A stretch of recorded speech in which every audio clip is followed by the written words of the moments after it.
நண்பர்களை நீங்கள் பார்த்து கொண்டு இருப்பது உங்கள் கௌசிகா ரிவ்யூ. சரி வாங்க வீடியோக்குள்ள போய் என்ன நடக்க போகுது அப்படின்னு சொல்லிட்டு பாத்தீங்கன்னா இந்த மாதிரி நடக்குன்னு சொல்லிட்டு யாருமே எதிர்பார்க்கலைங்க. அப்படி எந்த மாதிரிதான் நடந்துச்சு அப்படின்னு சொல்லிட்டு பாத்தீங்கன்னா நம்ம ரஞ்சிதா இருக்காங்களா, அவங்க இருந்தேன்னு வீட்டுல சுமூகமா ஒரு பக்கம் பிரச்சனையெல்லாம் போயிட்டு இருக்கு அப்படின்னு சொல்லிட்டு நார்மலா இருக்காங்க. இவ்வளோ பெரிய விஷயத்த செஞ்சுட்டோம், ஆனா நம்மள யாராலையும் ஒன்றும் செய்ய முடியல அப்படின்னு சொல்லிட்டு தென்னாட்டில் இருக்காங்க. திடீர்னு ஒரு கிஃப்ட் கொரியர் பாய் வந்து, மேடம் ராஜேஸ்வரி மேடம் உங்களுக்கு ஒரு கிஃப்ட் வந்திருக்கு மேடம் அப்படின்னு சொல்லிட்டு கூட்டு கொடுக்குறாங்க. அடடா நமக்கு கிஃப்டா, என்னடா கிஃப்ட் அப்படின்னு சொல்லிட்டு ஷாக்கிங்கில் ஒரு பக்கம் ஷாக் ஆகிற மாதிரி கிஃப்ட் வந்திருக்குன்னா பார்த்துக்கோங்களேன். ராஜேஸ்வரி அதை ஆர்வமாக போயிட்டு அப்படியே சும்மா பூனையெல்லாம் பூர்மி எப்படி போகிறோம் அந்த மாதிரி கிஃப்டை டக்கு டக்கு டக்கு பூரிட்டு இருக்காங்க. அதே சமயத்தில் திடீர்னு நம்ம ரஞ்சித்துக்கு ஒரு ஃபோன் கால்.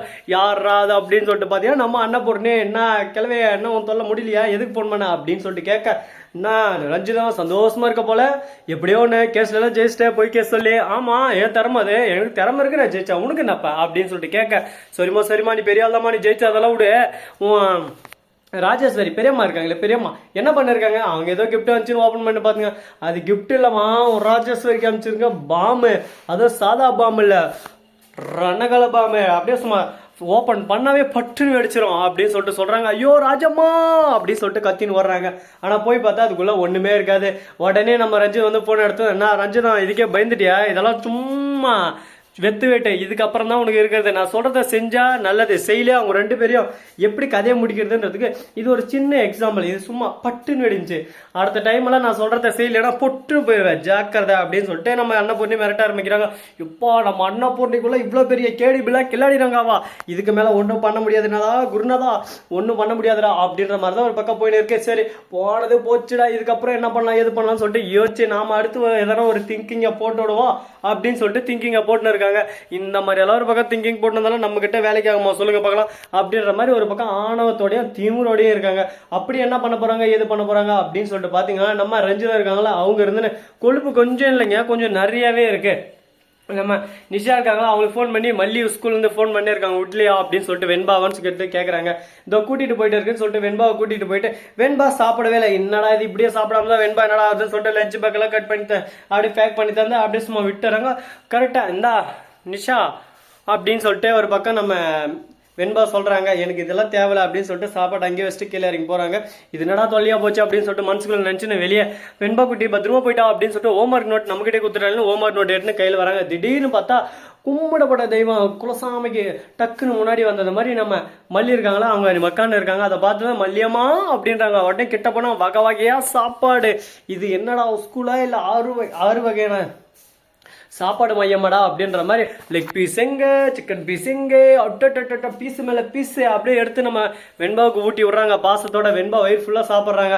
அதனால இதெல்லாம் நிஷா நின்று பார்த்துன்னு இருக்கா. சரி ஓகே அவ இன்னும் சாப்பிடல, சாப்பாடுனா சாப்பிட்டுட்டோம், அதுக்கப்புறம் கவனிச்சிடலாம்னு சொல்லிட்டு சைலண்டா நின்று சாப்பிட்டு அதுக்கப்புறம் போறான். நிஷா உங்ககிட்ட பிடிச்சிருக்கிறது இந்த ஒரு விஷயம் தாமா, என்னதான் உனக்கு மல்லி ஆகாதவளா இருந்தாலும் வெண்பாவை பிடிக்கலனாலும் வெண்பா வேணும்னு சொல்லிட்டு வச்சுன்னு இருந்தாலும் வெண்பா இன்னும் சாப்பிடல, சாப்பிட்டுட்டோன்னு சொல்லிட்டு நீ வெயிட் பண்ண பார்த்தியா, இந்த ஒரு கேரக்டர் தான்மா உங்ககிட்ட வேற லெவலில் அல்டிமேட்டா இருக்குமா, இதுக்கப்புறம் உன்னை யாராலையும் அசைச்சிக்கவே முடியாது அப்படின்ற மாதிரி நாமளே ஒரு பக்கம் சொல்லிடுவோம்.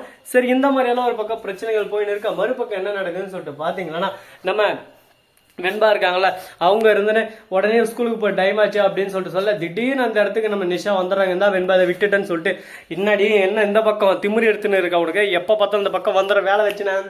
அதுக்கப்புறம் வெண்பாங்க இல்லாம ஒரேடியா மாத்திருவேன் எங்கேனா வேற எங்கேனா அப்படின்னு சொல்லிட்டு சொல்ல, இனிமே நான் வரமாட்டேன் அந்த மாதிரி ஏதோ பண்றாதான்னு சொல்லிட்டு நம்ம மல்லி தலையை கீழே போட்டு அங்கேருந்து கிளம்புறாங்க. ஆனா நிஷா மனசுக்குள்ள வந்தாலும் பிரச்சனை இல்லை, வெண்பா சாப்பிடுவா அப்படின்னு சொல்லிட்டு ஒரு எண்ணமும் இருக்கு. ஏன்னா என்னதான் இருந்தாலும் வெண்பாவுக்கு சித்திங்க அந்த பாசம் இருக்குதானே செய்யும், அவங்களுக்கும் குழந்தை குட்டின்னு இருந்தா அந்த பாசம் இருந்துக்கும் அந்த ஏக்கம் இருக்கு. ஆனா ராஜேஸ்வரி ரஞ்சிதமா கேடு கட்டுதுங்க, ரெண்டுத்துக்கும் பாசம்ன்றது 0% தான் இல்லை. அவங்கள பொறுத்த வரைக்கும் எப்படியா அந்த சொத்து ஆட்டியா போடணும், சொத்து ஆட்டியா போட்டாங்க, இப்போ கான்ட்ராக்ட் ஆட்டியா போடணும், கான்ட்ராக்ட் ஆட்டியா போடுறாங்க.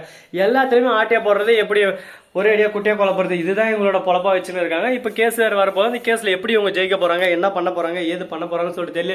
கடவுளே நீதான்ப்பா எதனா கண் திறந்து இவங்களுக்கு வழிகாட்டணும், இல்லைன்னா இவங்களோட பாதை எல்லாமே ஒரு பக்கம் இருளே போயிட்டு இருளே மூழ்கிறோம் அப்படின்னு சொல்லிட்டு நாம ஒரு பக்கம் சொல்லிடலாம்.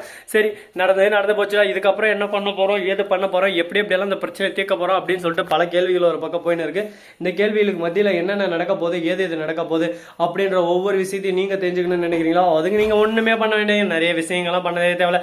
சின்ன சின்ன ஆசை சிறகட்டிக்கும் ஆசை அப்படின்ற மாதிரி தான் ஒரு பக்கம் போயின்னு இருக்கேன். என்ன குட்டி பாப்பே அப்படின்ற மாதிரி ஒரு பக்கம் சொல்லி விட்டுருக்கேன். சரி, போனது போச்சு. இதுக்கப்புறம் என்ன நடக்குது அப்படின்னு சொல்லிட்டு பாத்தீங்கன்னா, குட்டி பேபி வந்துருச்சு. எதுக்காக அப்படின்னு சொல்லிட்டு பாத்தீங்கன்னா, இன்னொரு குட்டி பேபி வரப்போகுது. குட்டி பேபி அழகு பேபி. சரி, இந்த வீடியோ பிடிச்சிருந்தா லைக் பண்ணுங்க, கமெண்ட் பண்ணுங்க, ஷேர் பண்ணுங்க, டிண்டிங் பெல்லை தட்டி விட்டு போங்க. அப்பதான் நாம போற அடுத்த வீடியோ உங்களுக்கு உடனுக்குடன் நோட்டிபிகேஷன்ல வந்து கொண்டே இருக்கும். மிக்க நன்றி. தேங்க்ஸ் ஃபார் வாட்சிங். Tata, see you. நன்றி, வணக்கம், வந்தனம், வருக தருக. Tata, bye bye, see you, வணக்கம்.